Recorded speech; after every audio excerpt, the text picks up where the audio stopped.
Ano sa atin? Sa likod. Ano nangyari sa'yo? Scolio? Oo. Ano yung pakiramdam mo ngayon? Ngayon wala naman. Minsan ngalay eh. Ngalay, ganun. Okay. Wala na yung ano lang. Na-delete ko nga eh.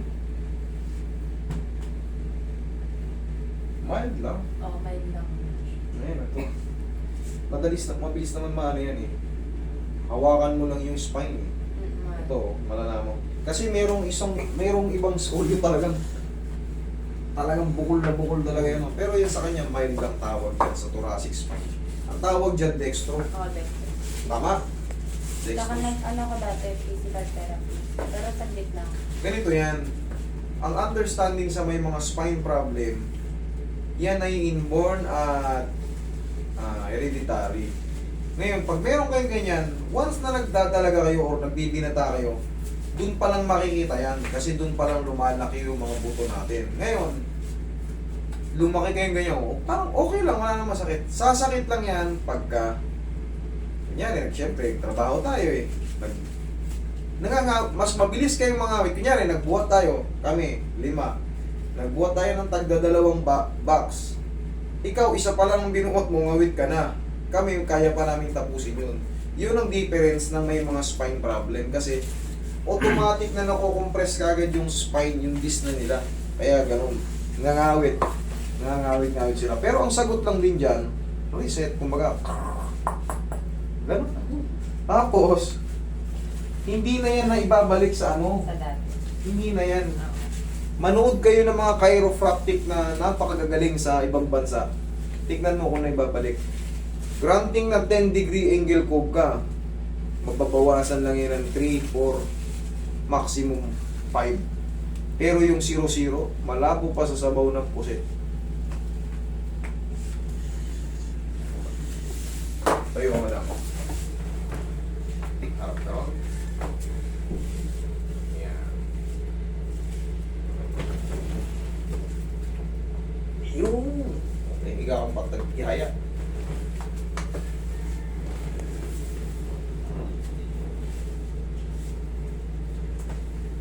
Kunting-kunti lang. Kasi mild ka lang. Pero hatakin na rin natin. Kunting-kunti lang. Okay, relax ka lang. Wala kang opera? Wala. Okay.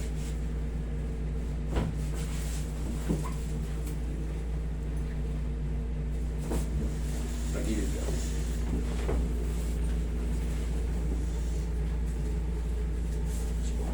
Yeah. Okay. Gusto ko pilayan dyan. Ang sa yung pilayan. Kabilang side.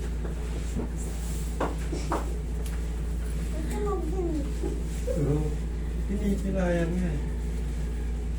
Binabali yung buto. Sorry. Kita pa ka.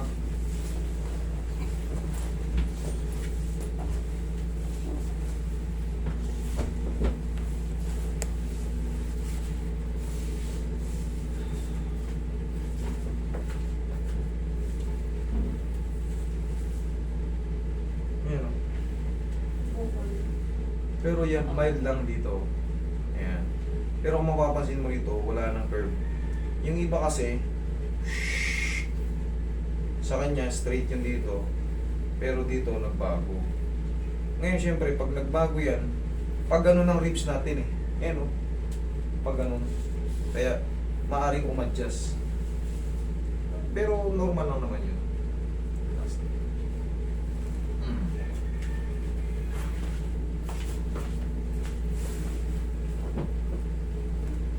Yung ibang mga may scolio, sumasali pa yan, sinasali pa ng mga magulang yan na ano, mga gymnastic.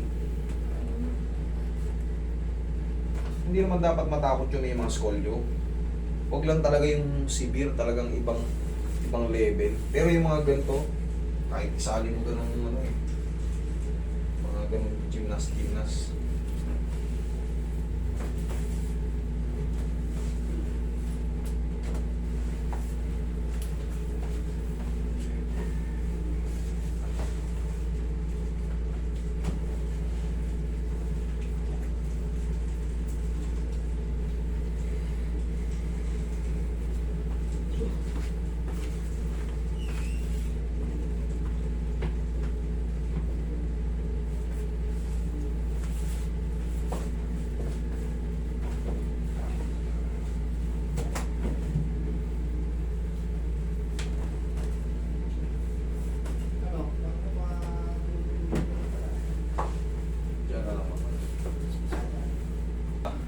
Tinawag ko si Paring Lawrence. Chat mo ka mo, 320 na. Siya na bala. Mamaya, wala na naman si...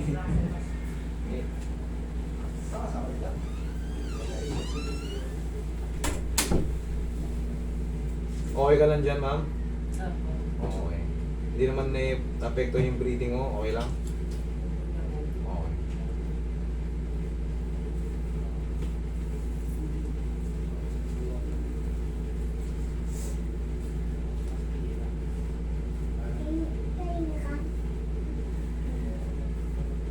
Ayan yung mga kailangan ng doktor. Pag gising mo makikita mo. Ano napanood ka sa TV? Mamaya, mapapanood kayo sa TV. Mamayang gabi. Punta ka sa page ko, sa TV. Nasa TV ka na.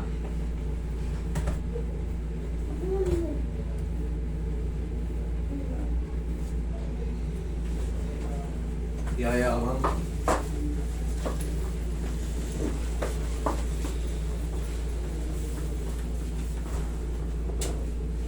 Sabihin mo lang ako.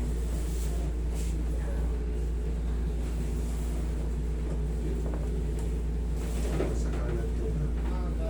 Relax lang. Inhale. Exhale. Isa pa. Inhale. Yun. Huwag mong didelay. Down. Down. Wait lang. Wait lang muna.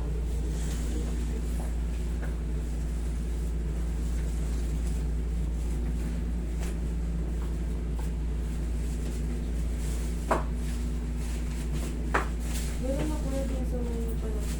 Parang peke siya. Pag nakaganito, relax. Hindi kailangan, nakaangat pa kasi, Binabahin. Totoo. siyempre, magkukontract yung muscle dyan, putol yung femur neck mo. Yun yung mga tinatawag na careless, tsaka less pa yung kaalaman sa ano, buka. Hindi naman kailangan palakasan ng tunog, hindi kailangan pagalingan mag-adjust ng walang masakit.